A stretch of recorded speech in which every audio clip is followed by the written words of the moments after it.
आम आदमी पार्टी हरियाणा के अध्यक्ष सुशील गुप्ता ने हाल ही में सामने आए जासूसी मामले पर तीखी प्रतिक्रिया दी है, जिसमें महिला ज्योति मल्होत्रा पर पाकिस्तान के लिए जासूसी करने का आरोप है। उन्होंने इस मामले को बहुत ही खेदजनक बताते हुए कहा कि देश के युवा युवतियों का इस प्रकार के अपराधों में लिप्त होना राष्ट्रीय सुरक्षा के लिए गंभीर खतरा है। सुशील गुप्ता ने कहा कि इस पर कड़ी से कड़ी कार्रवाई होनी चाहिए और पूरी जांच की जानी चाहिए। ये जांच का विषय है। दुश्मन देश इस प्रकार के संबंध बनाना और जासूसी में शामिल होना मातृभूमि के साथ सबसे बड़ा विश्वासघात है। उन्होंने आगे कहा कि इससे पहले भी उड़ीसा से ऐसा मामला सामने आया था। उन्होंने कहा कि देश की सुरक्षा से समझौता करने वाले किसी भी व्यक्ति के खिलाफ सख्त कार्रवाई की जानी चाहिए। वहीं आप अध्यक्ष ने कहा कि तिरंगा यात्रा देश की सेना का मनोबल ऊंचा करती है, लेकिन हाल ही की घटनाओं पर सवाल उठाए। उन्होंने कहा कि जिस प्रकार हिंदुस्तान के 27 शहरों के ऊपर से बम घूम गए और अचानक अमेरिका के राष्ट्रपति की ओर से युद्ध विराम की घोषणा हुई, वह इस देश के लिए आश्चर्यजनक था। भारत सरकार को उस अवसर का उपयोग करते हुए पाकिस्तान के कब्जे वाले कश्मीर को वापस लेना चाहिए था और आतंकवादी ठिकानों को पूरी तरह से नष्ट करना चाहिए था। भारत सरकार द्वारा बनाई गई उस कमेटी पर भी सुशील गुप्ता ने टिप्पणी की, जो अन्य देशों में जाकर भारत का पक्ष रखेंगी। News desk anyone live. बहुत ही खेदजनक विषय है। देश के युवा युवती ऐसे अपराध के अंदर लिप्त होना, देश की सुरक्षा का जहां से खतरा हो, कड़े से कड़ी कार्रवाई होनी चाहिए और पूरी जांच होनी चाहिए।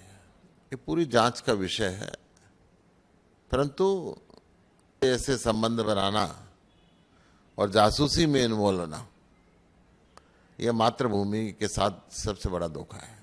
अभी उड़ीसा पुरी से भी किसी युवती का नाम आया था। ये जांच का विषय है। पुलिस और इंटेलिजेंस डिपार्टमेंट इस बात को तय करेंगे, परंतु देश के साथ, देश की सुरक्षा के साथ अगर कोई भी व्यक्ति समझौता करता है तो उस पर कड़ी कार्रवाई होनी चाहिए। देखिए, यात्रा निकालें, देश की सेना का मनोबल ऊंचा करें, परंतु जिस प्रकार से हिंदुस्तान के 27 शहरों के ऊपर बम घूम गए और जिस प्रकार से अचानक एक दिन अमेरिका के राष्ट्रपति का ट्वीट आता है कि युद्ध विराम हो गया, वो देश के लिए आश्चर्य की बात थी।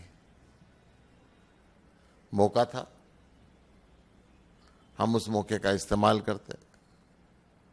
जो हमारी धरती, कश्मीर की धरती पाकिस्तान ने कब्जा कर रखी है, उसको भी हम छुड़वाते और जितने भी आतंकवादी ठिकाने थे उनको नेस्तनाबूद करते। एक लंबी सूची सेना ने और भारत सरकार ने जारी की थी, वो पूरी सूची पे एक्शन नहीं हो पाया। हमें अपने देश का पक्ष दुनिया के सामने रखने में कोई बुराई नहीं।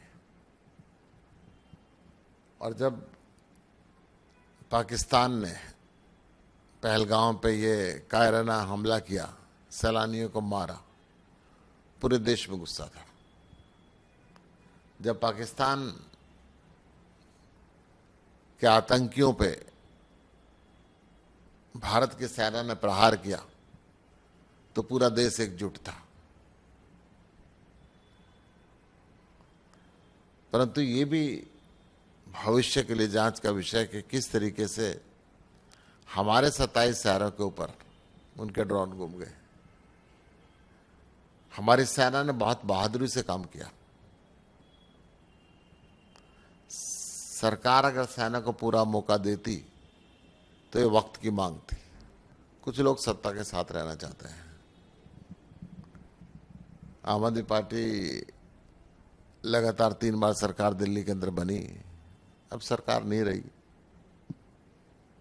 तो जो नगरीय निकाय पूरे देश में जहां भी देखे जाते हैं, सरकार बदलने के साथ ही परिवर्तन बदलते रहते हैं।